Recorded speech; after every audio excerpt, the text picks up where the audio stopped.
सुधा भारद्वाज का आज जन्मदिन है। सुधा भारद्वाज एक महिला हैं, 60 साल की हैं और वो पिछले 2 साल से जेल में हैं।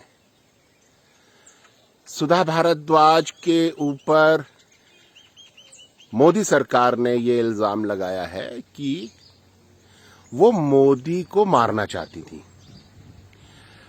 सुधा भारद्वाज का जन्म अमेरिका में हुआ, लंदन में उनकी पढ़ाई हुई। उनके माता पिता विश्व प्रसिद्ध अर्थशास्त्री हैं।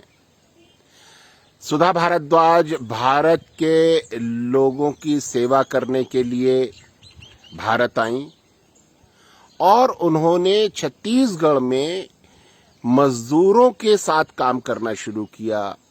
खादी की साड़ी पहनकर, पाँव में हवाई चप्पल, मजदूरों के घरों में खाना, रहना, उनकी महिलाओं, उनकी बच्चों की सेवा करना, उनकी बेहतरी के लिए काम करना।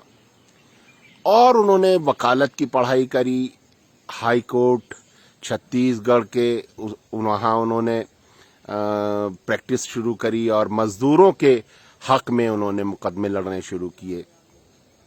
उन्हें हाई कोर्ट का जज बनने का ऑफर आया, जिसे उन्होंने मना कर दिया विनम्रतापूर्वक। और छत्तीसगढ़ में जब सरकार ने पूंजीपतियों को देने के लिए आदिवासियों की जमीनें छीनना शुरू किया, आदिवासियों ने मना किया, आदिवासियों के गांव जलाए गए, आदिवासियों को सरकार ने हत्या की बड़े पैमाने पर, महिलाओं के साथ सुरक्षा बल के सिपाहियों ने बलात्कार किए। तो ऐसे मामलों में सुधा भारद्वाज ने अदालत में आदिवासियों की तरफ से मुकदमे दायर किए, उनको न्याय दिलाने की कोशिश की।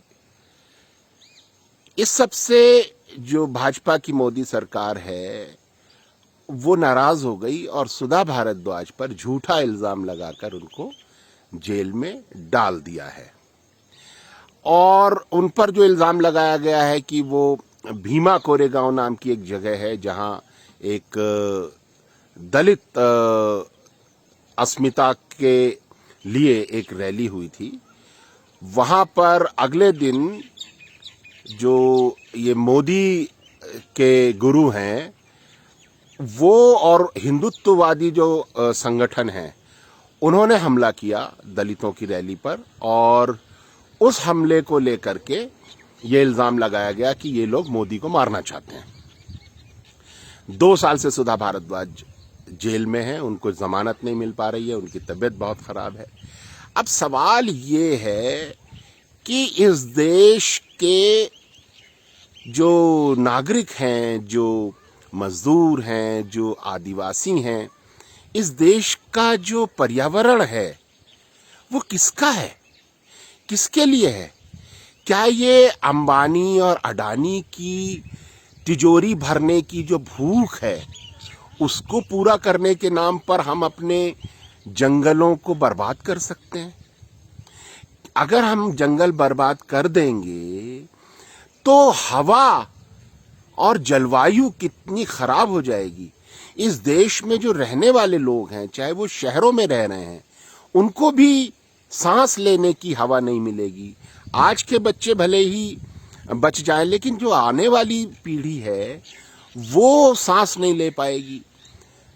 इस सब को बचाने वाले जो लोग हैं, सुधा भारद्वाज जैसे लोग, इनको इन बड़े पूंजीपतियों के कहने से सरकारें परेशान करती हैं, उन्हें जेल में डाल देती हैं, उन्हें आतंकवादी कहती हैं, कहते हैं कि ये प्रधानमंत्री को मारना चाहते थे।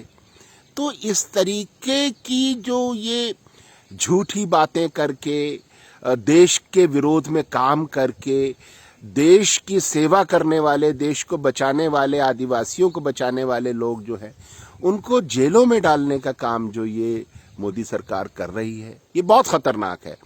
सुधा भारद्वाज वगैरह के लिए नहीं, सुधा भारद्वाज जैसे 16 और सामाजिक कार्यकर्ताओं को जेलों में डाल दिया गया। और वो सब कौन लोग हैं? वो पढ़े लिखे प्रोफेसर्स हैं, वकील हैं, उनको कहा जा रहा है ये देशद्रोही हैं, ये आतंकवादी हैं। और जो सचमुच में आतंकवादी हैं, जिन्होंने दंगे कराए, गुजरात में दंगे कराए, हजारों मुसलमानों की हत्या करवाई, वो लोग अपने आप को बहुत बड़ा देशभक्त कह रहे हैं, सत्ता पर बैठ गए हैं। तो ये जो एक दौर है जिसमें सुधा भारद्वाज जैसी महिला, जिसको भारत रत्न मिलना चाहिए था भारत की सेवा करने के लिए, उसको जेल में डाला हुआ है और दूसरे सामाजिक कार्यकर्ताओं को जेल में डाला हुआ है। तो इस सब को हमें समझना चाहिए, जानना चाहिए, इसका विरोध करना चाहिए और सरकारों पर दबाव बनाना चाहिए कि देश के हक में फैसले लो। देश को जो बचाने वाले लोग हैं उनको परेशान मत करो, उनको जेल में मत डालो और इस देश के पर्यावरण, इस देश के बच्चों का भविष्य, उसको बचाओ।